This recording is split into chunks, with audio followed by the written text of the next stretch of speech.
Quick question. What do you reckon has been one of the worst places to park your money over the last 10 years? Some crypto coin that rugged, a restaurant that opened in early 2020? No, it's some of the most expensive real estate on the entire planet. The poshest postcodes in central London. Because here's something nobody says out loud. And in parts of prime central London, Knightsbridge, Belgravia, the streets where the houses have names instead of numbers, prices are down around 30% from their peak.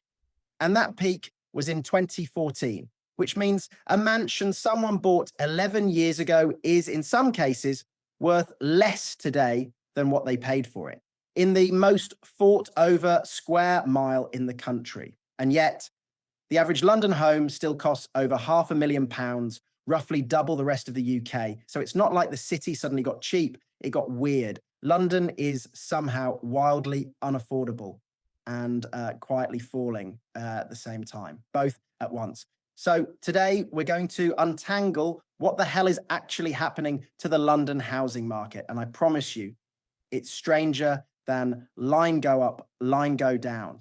First thing to get your head around, the London housing market is basically a myth. There's no single London. There are at least two of them, and they are living completely different lives.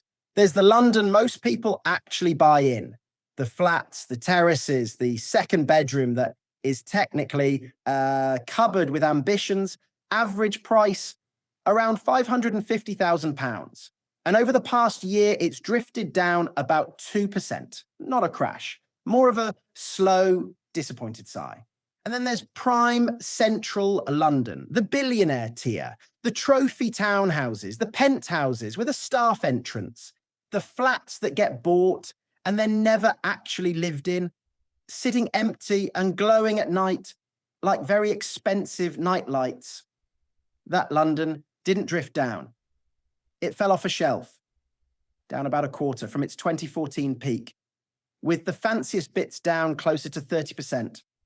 Prices up there are back to 2013 levels. An entire decade of growth, quietly deleted, like a tweet someone regretted. And here's the part that really scrambles people. While London stalls, the rest of the country is having a moment. Prices in the northeast are up nearly 10% in a single year. So for the first time in living memory, the place everyone assumes always wins, London, is the one bringing up the rear. The property tortoise finally overtook the hare, and the hare is a £15 million house in Mayfair. To understand why the top of the market fell, you have to swallow a slightly uncomfortable truth. Prime central London prices were never really set by people who work in London. A nurse's salary, a teacher's salary, even a genuinely excellent banker's salary. None of that was ever buying a £20 million house in Belgravia. That market ran on something else entirely. Global money. For decades, London was the place the world's ultra-wealthy parked their cash. It was stable. It spoke English. Good schools, nice restaurants, and a legal system that didn't randomly decide to confiscate your house on a Tuesday. So if you were rich anywhere on earth, and even slightly nervous about your own country, you bought a bolt hole in London. It was less a home, more a safety deposit box you could throw a dinner party in, which means prime London's price never really depended on British wages. It depended on one single question. How badly does the global rich want to be in London? For years, the answer was desperately, and then one policy at a time. That answer started to change because over the last decade, London got a lot less fun to be rich in. It started, as these things do, with tax. The government looked at all these gigantic homes owned by people who frequently didn't even live in them and thought, lovely, a target. So on came a conveyor belt of new charges. Higher stamp duty on the priciest properties, an extra surcharge if you own more than one home, Another surcharge on top if you weren't a UK resident. So before you'd even unpacked a single box, buying a top-end London home could hit you with a seven-figure tax bill just for the privilege of walking through the door. Then came the big one. The government scrapped non-dom status, the rather generous old arrangement that let wealthy foreigners live in the UK without paying UK tax on their overseas fortunes. That perk was a massive part of London's pitch to the global rich. Take it away. And a lot of very wealthy people suddenly started eyeing the exits. And they had options because places like Dubai were stood at the door, waving them over with palm trees, sunshine, and the two most seductive words in the billionaire dictionary: zero tax. Now pile on the rest. Years of Brexit uncertainty, wars, and geopolitical jitters, making everyone cautious with big money. A revolving door of political drama at home. And mortgage rates climbing back up to around 5.5%. Added all together, and London slowly shifted from, obviously, where else would I put my money, to, let me get back to you. And when the buyers start hesitating, prices start sliding, which is exactly what they did for 10 years straight. So, is prime London a smoking crater? Here's where, right on cue, everyone disagrees. The bears look at the numbers and wince.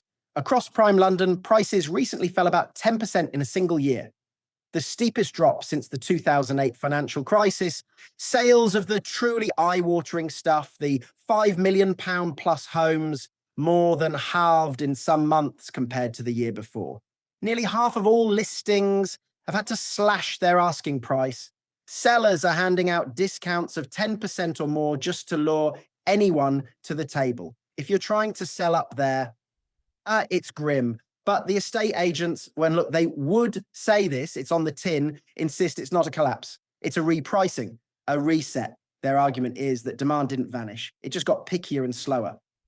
Trophy homes still sell, often quietly off market, for genuinely silly sums. And because prices have fallen so far, buyers paying in dollars are now getting London at a proper discount, which is starting to tempt a few of them back. Plus, fewer new homes are being listed, and less stuff for sale tends to put a floor under prices.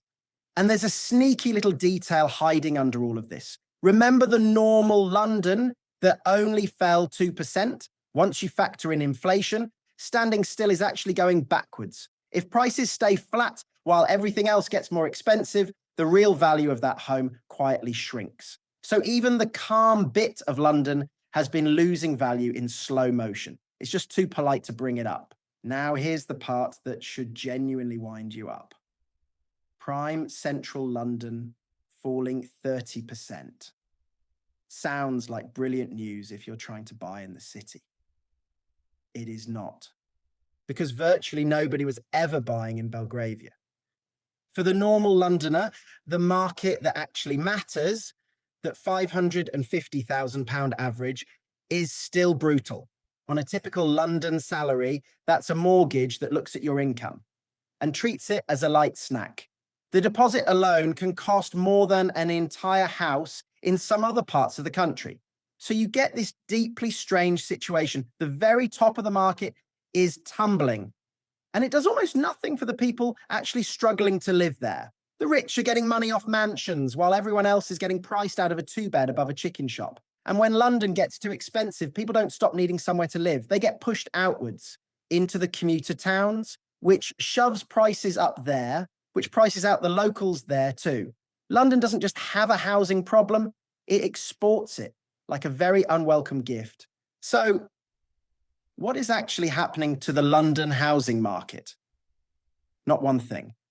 It's a global money playground at the top that's been deflating for a decade, as the world's rich quietly drift elsewhere, sitting on top of an ordinary market that's merely impossible rather than actively getting worse, all inside a city that's somehow too expensive and slowly falling at the very same time. The honest answer is that nobody knows if this is London finally coming back down to earth, or just catching its breath before the global rich decide it's a bargain again and pile back in. But now you know what to actually watch. Not the average price, but the top end, the tax rules, and whether the world's money decides London is worth it once more.